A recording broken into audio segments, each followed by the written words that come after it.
Welcome children. In this video I will be continuing with the next command in sequence, and that is update command.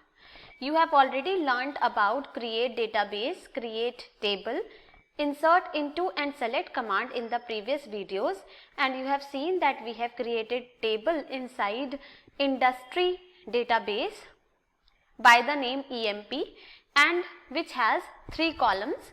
Okay, so first of all I am going to show you the table so that you may know upon which table I am going to perform the update command. So first of all I am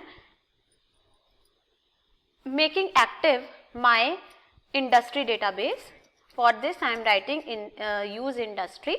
Okay, and my database is now active, and now I am showing you the content of this table. Select asterisk from EMP. ठीक है, तो इस table पे ये जो content है, आप यहाँ पे इसका प्रीवियस कंटेंट देख सकते हैं. इस कंटेंट पे मैं अपडेट कमांड एग्जीक्यूट करने जा रही हूँ. ठीक है, अपडेट कमांड से हम करते क्या है, जैसे मान लीजिए कि आपको करण का एम्प्लॉय नंबर बदलना है, तो ये जो नया एम्प्लॉय नंबर आएगा वो आप कैसे सेट करेंगे, यूजिंग अपडेट कमांड. इसी तरह मान लीजिए आपको यूज़र से एक नेम लेना है और उस एम्प्लॉय के लिए आपको सैलरी को 10,000 से इंक्रीज करना है. तो इस तरीके के काम जहाँ पे हमें वैल्यू को बदलना होता है वहाँ पे हम अपडेट फंक्शन यूज करते हैं. ठीक है, so let us now execute this update command. तो देखिए मैंने आइडल ओपन करके रखा है और इसमें इतना कोड ऑलरेडी लिख के रखा है कि पैकेज पैकेज अपना इंपोर्ट किया, उसके बाद मैंने कनेक्शन इस्टेब्लिश किया और कर्सर ऑब्जेक्ट को रेडी रखा है. उसके बाद मैं लिख रही हूँ cr डॉट एग्जीक्यूट. ठीक है, cr डॉट एग्जीक्यूट किया तो इसमें मैंने क्वेरी लिखी अपडेट. पहले मैं एक सिंपल नॉन पैरामीटराइज क्वेरी चला के दिखाती हूँ आपको. अपडेट EMP सेट, सपोज सारे एम्प्लॉयज की सैलरी को मुझे 1000 से बढ़ाना है, तो मुझे लिखना होगा set sal is equal to sal plus 10,000. क्योंकि मेरे कॉलम का नाम सैल है इसलिए from only this much will be the query, क्योंकि मुझे सारे एम्प्लॉयज़ की सैलरी को 10,000 से बढ़ाना है. ठीक है, ये मेरी क्वेरी हो गई. और इसके बाद मुझे क्वेरी को कमिट करना पड़ेगा. Cone dot commit, connection object से हम कमिट करते हैं. ओके, और उसके बाद मैंने लिखा यूजर के लिए एक स्टेटमेंट दे देते हैं अपडेटेड सक्सेसफुली.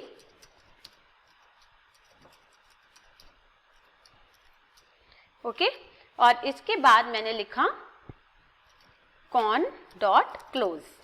ठीक है, तो मैंने इतना कोड लिखने के बाद इसको सेव किया और रन कर देते हैं. अगर क्वेरी में कोई सिंटैक्टिकल मिस्टेक नहीं है तो मेरा प्रोग्राम फाइनली अच्छे से रन करेगा और अपडेशन सक्सेसफुल हो जाएगा.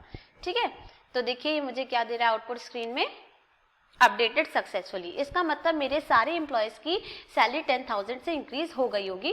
तो चलो हम चेक करते हैं. तो देखिए ये मेरी प्रीवियस सैलरीज थी.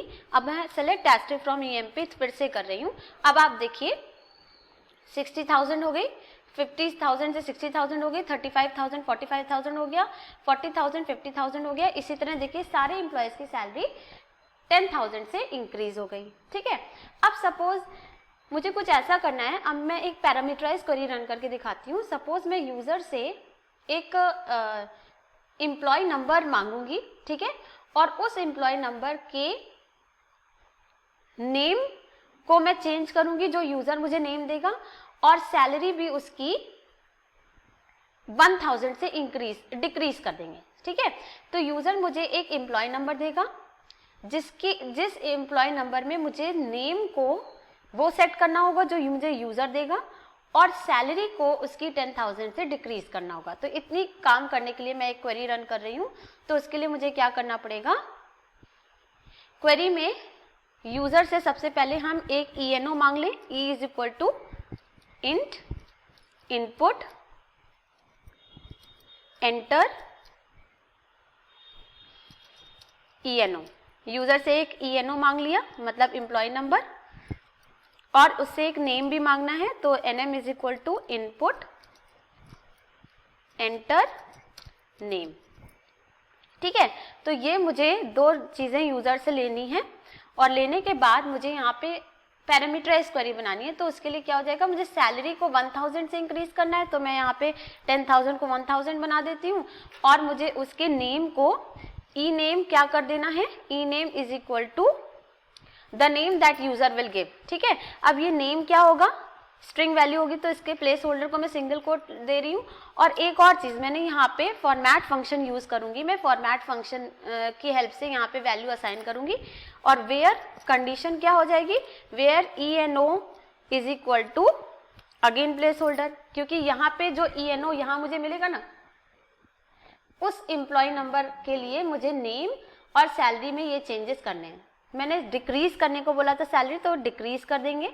ठीक है, और यहाँ देखिए अब डॉट फॉर्मेट फंक्शन, तो डॉट फॉर्मेट को कॉल कर दिया। ठीक है, और फॉर्मेट फंक्शन में मुझे इन दोनों प्लेस होल्डर्स के लिए, इसके लिए और इसके लिए वैल्यू देनी है। तो यहाँ के लिए मुझे क्या वैल्यू देनी है, यहाँ के लिए मुझे वैल्यू देनी है NM। तो पहला आर्ग्यूमेंट मेरा NM होगा, पोजिशनल आर्ग्यूमेंट यूज कर रहे हैं, और दूसरा आर्ग्यूमेंट मेरा E होगा। ठीक है, तो मैंने दोनों आर्ग्यूमेंट दे दिए। अब अगर क्वेरी में सिंटैक्टिकल मिस्टेक नहीं होगी तो मेरा वर्क हो जाना चाहिए, तो मैंने सेव करके इसको रन कर दिया। अब देखिए मुझसे एम्प्लॉय नंबर मांग रहा है, तो मैंने दे दिया 404, यानी 404 अगर एम्प्लॉय एग्जिस्ट करता होगा तो फिर मेरा ये काम हो जाएगा। नेम मांगा, तो नया नेम मुझे देना है सपोज मयंक। ठीक है, अपडेटेड सक्सेसफुली, यानी 404 का नेम मयंक हो गया होगा और सैलरी 1000 से डिक्रीज हो गई होगी। तो हम चेक कर लेते हैं। देखिए ये मेरा 404 था, उसका नेम अमित था और सैलरी 35,000 थी। तो अब नया नेम अमित की जगह क्या हो जाएगा, मयंक हो जाएगा और सैलरी 25,000 हो जाएगी। ठीक है, इसको चेक करते हैं। Select asterisk from EMP, oh sorry 25,000 नहीं, क्योंकि मैंने 1000 डिक्रीज किया था तो 34,000 हो जाएगी। ठीक है, और नेम देखिए अमित से मयंक हो गया। ठीक है, तो मैंने देखिए यहाँ पे क्या किया, 2 वैल्यूज को चेंज किया एक ही रो में यूजिंग पैरामीटराइज क्वेरी। अब आप इस काम को चाहे किसी भी मेथड से करिए, मैंने फॉर्मेट फंक्शन यूज किया था। ठीक है, आप चाहें तो इसमें कोई भी और पैरामीटराइज क्वेरी बनाने का मेथड यूज कर सकते हैं। तो इस तरीके से हम अपडेट कमांड को रन करते हैं। I hope you must have understood. If you have any confusion, you can write it in the comment section. And in the next video, I will be discussing the alter table command, in which you will learn how to make changes in the structure of the table. इस command से हमने table की values में change किया, इसीलिए इसको query को commit किया है ना। जब भी चेंजेस करता है कोई भी कमांड तो हम उसकी क्वेरी को कमिट करवाना होता है। लेकिन अगर डिस्प्ले की क्वेरी होती है, सेलेक्ट की क्वेरी होती है, तो हम उस डेटा को रिजल्ट सेट आता है तो उसको फेच करते हैं रिजल्ट सेट से और उसको प्रोसेस करते हैं। उस केस में हम कमिट नहीं करते। ठीक है, तो this was all about update command. I hope you must have understood. If you have any confusion, you can write it in the comment section. Thank you so much.